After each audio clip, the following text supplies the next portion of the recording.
In today's video, you'll be learning about combinations and permutations. So as you can see here, we've arranged three different numbers for combination side and permutation sides. Now you might be thinking, why have I written the same numbers on each side? That's because we count these different arrangements differently for permutations and combinations. For combinations, we do not care how the same numbers are arranged, meaning that all these numbers would factor into one combination. For permutations, we do care how they're arranged, and since you can arrange these three different numbers 6 different ways, this would count as 6 different permutations.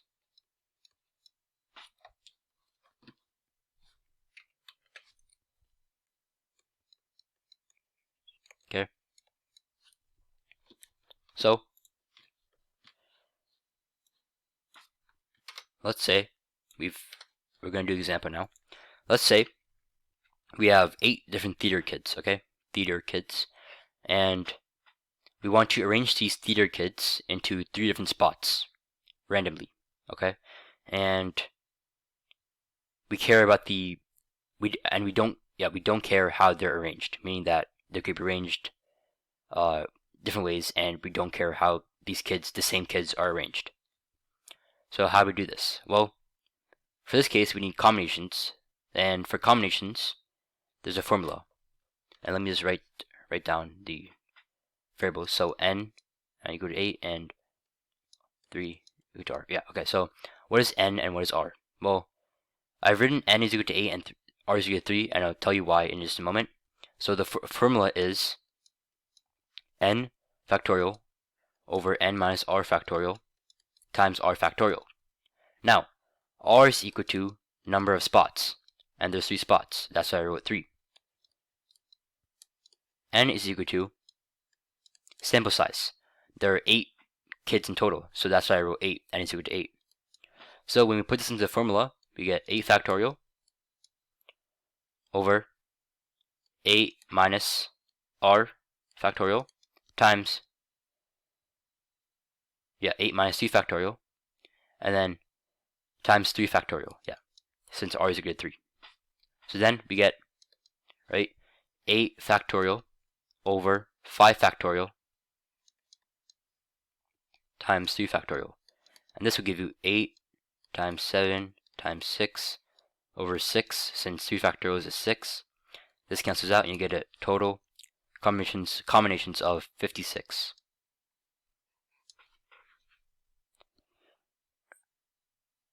Okay, 56. Now, however, let's say you don't really understand why the formula works. That's fine. We'll now do this a more logical approach. Okay, for the logical approach, we'll set it up like this. Let's say, for example, you had 3 spots, right? Before we're doing this, we're going to do the same exact problem. So there's 3 spots, 8 theater kids. So for the first spot, you can select how many ever theater kids you want. So in this case, we'll just do 8. Okay. Sorry, yeah, you can. So yeah, we've put 8 for the first spot. Now for the second spot, you can only select up to 7, or only 7, because you've already selected 1 for the first spot. Now for a third spot, you can only select up to 6, or just 6, because you've already selected 2 for the first and second, or for the first and second in total. So that means 8 times 7 times 6 is equal to 336. However, we're not done yet, because the thing is, this is the amount of permutations. Okay? Now, since it's the amount of permutations, to get out of the permutations, we want to find the ways we can arrange the same 3 people, okay? And to do that, it's equal to 3 factorial, since there's 3 different spots, which is then equal to 6. So then, you can arrange the same 3 people 6 times. And these 6 times are all equal to one combination. So, to account for that, we just have to do 336 divided by 6, and that would give you 56, what we got beforehand. So that's the answer. Now we'll do the same problem for permutations. So for permutations, let's say for example you had,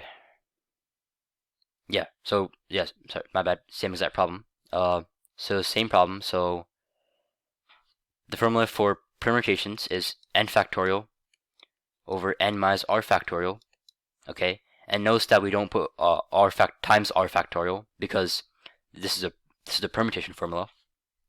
So then, right, 8 factorial minus 8 factorial over 8 minus r, so since r is equal to 3 factorial, and this will give you 8 times 7 times 6, since 5 factorial cancels out with the 8 factorial, which would then give you 336, which is our answer. Okay?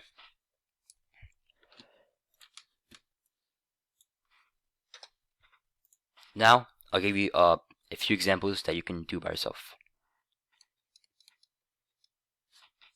And in this case, we do combination. So, what I want you to do is plug 8 and 4 factorial, okay, into the combination formula. And then, yeah, we'll do another one.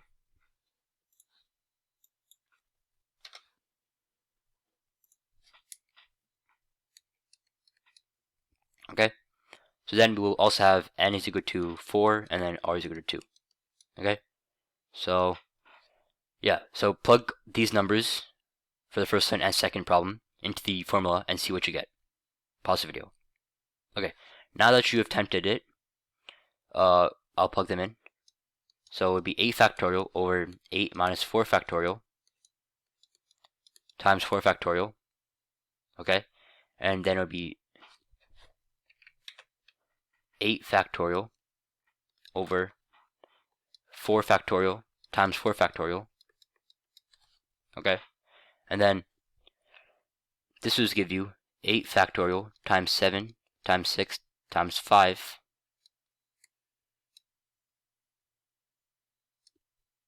Okay, over 4 times 3 times 2 times 1. So 6 cancels out with 3 times 2, and 4 cancels out with 8. So then you just get 2 times 7 times 5 equal to 70. So the answer is a 70. I'll put 70 right here.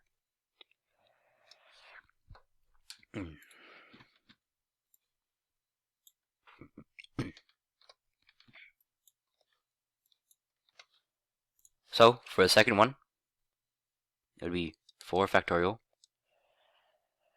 over 4 minus 2 times 2 factorial. We 4 over 2 factorial times 2 factorial is equal to 4 times 3 over 2 factorial is then just equal to 6. So that's the answer. Okay, so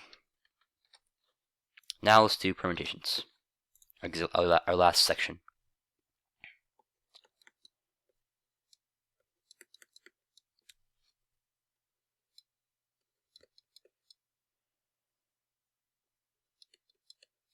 Okay, so pause the video and try to solve these problems by yourself. Okay, so yeah, actually we'll replace the r with 3 for more variation. Yeah, so pause the video and try to solve these problems by yourself. So now that you get an attempt, we'll solve them. So then it would be 5 factorial over 5 minus 2 factorial to get 5 times 4, which is just 20.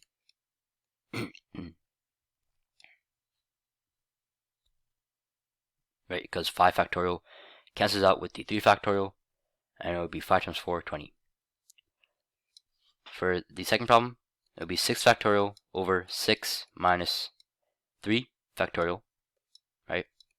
And you might be thinking, why aren't you doing like times 3 factorial, and then here, and then for the first one, times 2 factorial?